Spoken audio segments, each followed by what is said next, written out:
एक गांव में एक बूढ़ी औरत रहती थी। उन्हें घर के और गांव के सभी लोग काकी कहकर बुलाते थे। उनकी अपनी कोई संतान नहीं थी, इसीलिए पति के मरने के बाद वो अपने भतीजे और उसके परिवार के साथ रहती थी। उनकी पेंशन से ही पूरे घर का खर्च चलता था, पर फिर भी घर वाले काकी की बिल्कुल भी इज्जत नहीं करते थे। वो मकान जिसमें सब घर वाले रह रहे थे, वो काकी के पति ने ही बनवाया था।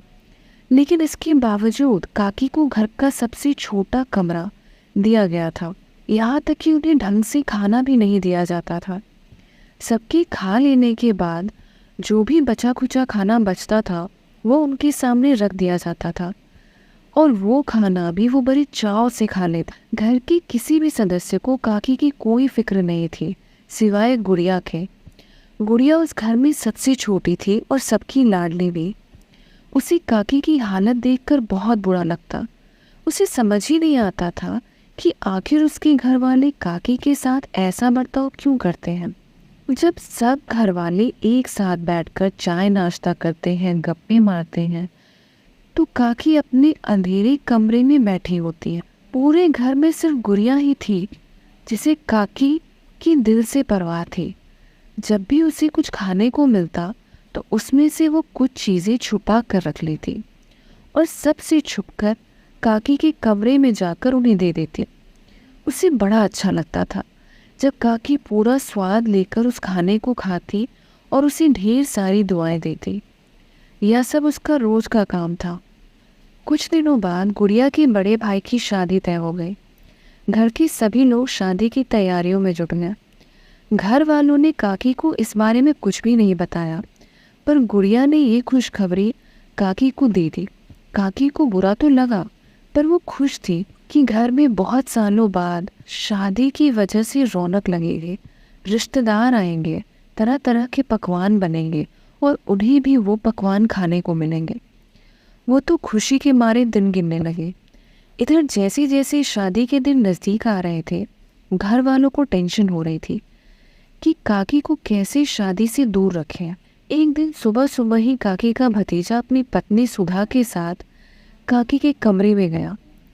काकी को बहुत खुशी हुई कि शायद ये लोग उसे शादी के बारे में बताने आए हैं, पर वो लोग तो काकी को ये समझाने आए थे कि चाहे कुछ भी हो, वो शादी के दौरान अपने कमरे से बाहर नहीं निकलेंगे और ना ही किसी रिश्तेदार से मिलने की कोशिश करेंगे। यह सब सुनकर काकी की आंखों से आंसू आ गए, पर वो कुछ ना बोली।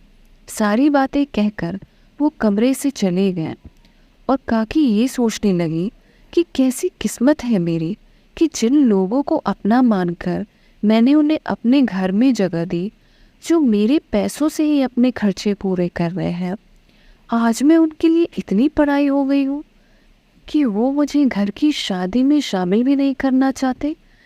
यह सोचकर वो फूट फूट कर रोने लगे। पर इस उम्र में वो कर भी क्या सकती थी। बुढ़ापे की वजह से उन्हें चलने फिरने में भी तकलीफ थी। थोड़ी देर बाद उनके कमरे में गुड़िया खाना लेकर आई। उसे देखते ही काकी ने अपने आंसू पोंछ लिए। उसे देखते ही उन्हें एहसास हुआ कि इस घर में कोई तो है जो पूरे दिल से उनकी परवाह करता है। यह सोचकर वो उठी और चुपचाप खाना खाने लगी। धीरे धीरे शादी का दिन भी नज़दीक आ गया। गुड़िया के भाई के तिलक से पहले घर में सभी रिश्तेदार आ गए। पूरे घर में रौनक लग गई। तिलक के दिन पूरे गांव वालों को खाने का निमंत्रण दिया गया था। सुबह से हलवाई तरह तरह के पकवान बनाने में जुट गए थे। खाने की खुशबू पूरे घर में फैल रही थी। सभी घर वाले शादी की तैयारियों में इतने व्यस्त थे कि किसी ने भी काकी को सुबह से खाने के लिए नहीं पूछा था। ऊपर से खाने की खुशबू जब उनके कमरे में आने लगी तो उनका भूख और बढ़ गया। आज सुबह से गुड़िया भी घर के कामों में व्यस्त थी। उसे भी ध्यान नहीं रहा कि वो काकी को कुछ खाने को दे दे। भूख के मारे काकी पहले ही परेशान थी, ऊपर से खाने की खुशबू उन्हें और बेचैन कर रही थी। उन्होंने सोचा कि बाहर जाकर खुद ही खाना मांग लेते हो, पर उन्हें उनके भतीजे की बात याद आई कि उसने तो मुझे कमरे से बाहर निकलने से सख्त मना किया है। यह सोचकर वह बिस्तर पर जाकर लेट गई, पर भूख की वजह से आज उन्हें नींद भी नहीं आई। उन्होंने सोचा कि हो सकता है थोड़ी देर में गुड़िया खुद खाने की प्लेट सजाकर उनके कमरे में आएगी और उन्हें तरह तरह के पकवान खिलाएगी। यह सोचकर वह मन ही मन खुश हो गई और सोचने लगी कि आज खाने में क्या क्या बना होगा। पर आज गुड़िया को एकदम भी वक्त नहीं मिला। दोपहर के 3 बज गए थे, पर ना ही गुड़िया ने और ना ही किसी घर वालों ने काकी को खाने के लिए पूछा। अब काकी को भूख बर्दाश्त न हुआ। उन्होंने सोचा कि वो खुद ही जाकर खाना मांग ले। यह सोचकर वो लंगड़ाते हुए अभी अपने कमरे के दरवाजे से बाहर ही निकली थी कि सुधा की नज़र उन पर पड़ गई।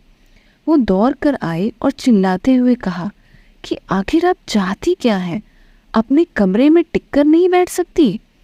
उसकी बात सुनकर काकी ने कहा कि मैं तो बस खाना लेने जा रही थी।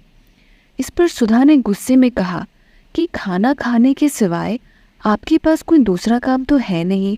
आपकी जबान इतनी चटोरी है कि आप कितना भी खा लें आपका तो मन ही नहीं भरता। सुधा की बातें सुनकर काकी अपने आंसू रोक नहीं पाए, पर उनके आंसू देखकर भी सुधा का दिल न पिघला। उसने गुस्से में उनका हाथ पकड़ा और उन्हें उनके कमरे में ले जाकर पटक दिया और उन्हें कमरे से बाहर ना निकलने की चेतावनी भी दी।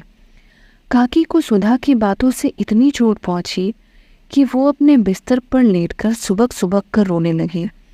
उन्हें शर्मिंदगी हुई कि अगर वो कमरे से बाहर ना निकली होती तो आज उन्हें सुधा की ये जली कटी बातें ना सुननी पड़ती। वो वापस सोने की कोशिश करने लगी, पर भूख के कारण उनकी नींद तो जैसे उड़ ही गई थी।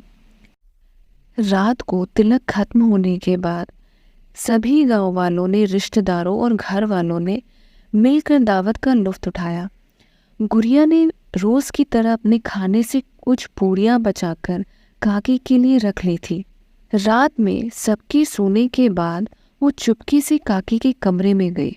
जाकर देखा तो काकी अपने बिस्तर पर लेटी हुई थी। उसके पैरों की आवाज़ से काकी उठकर बैठ गई। गुड़िया ने उन्हें पूड़ियाँ खाने को दी। काकी ने पूड़ियाँ उसके हाथों से लेकर बड़े प्यार से खाई, पर पूड़ियाँ काफ़ी कम थी और काकी को बहुत तेज़ भूख लगी थी। उन्होंने गुड़िया से कहा कि वो उसे खाने के लिए थोड़ी और पूड़ियाँ ला कर दे दे। इस पर गुड़िया ने कहा कि सारा खाना किचन में रखा है और किचन का दरवाज़ा बंद है। अगर मैंने दरवाज़ा खोला और गलती से घर में कोई जाग गया तो बड़ी मुसीबत हो जाएगी। काकी को गुड़िया की बात सुनकर सुधा की दोपहर की बात याद आ गई। उसने गुड़िया से कहा कि वो उसे उस जगह ले जाए जहाँ सारी जूठी प्लेटें पड़ी हुई हैं। गुड़िया काकी का हाथ पकड़कर उन्हें आंगन में ले गई, जहाँ हर प्लेट में कुछ न कुछ खाना बचा हुआ था।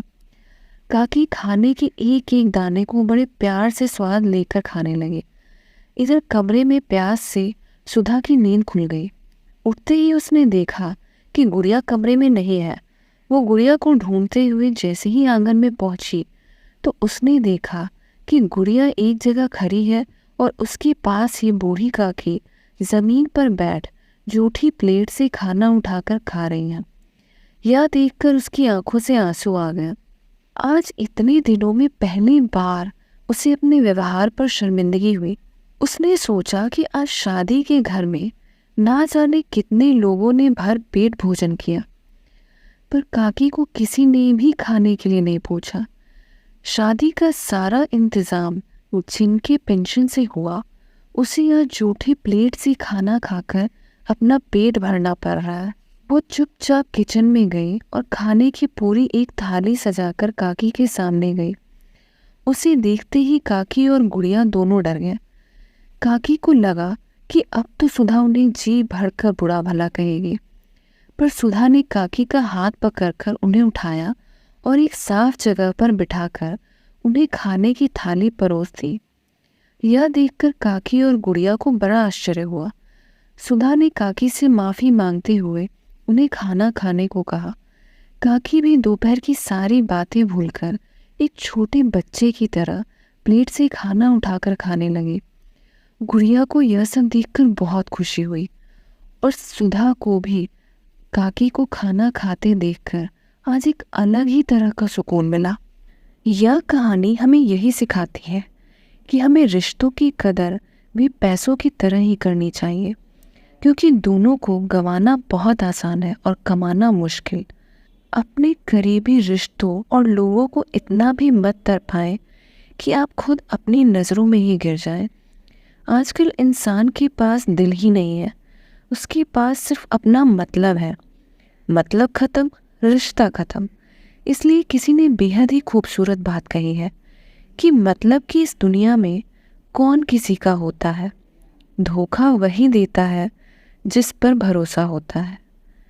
मतलबी लोग आपके साथ नहीं बल्कि आपकी हैसियत के साथ होते हैं। इसलिए ऐसे लोगों को अपनी ज़िंदगी में शामिल करने से पहले ज़रूर सोचें।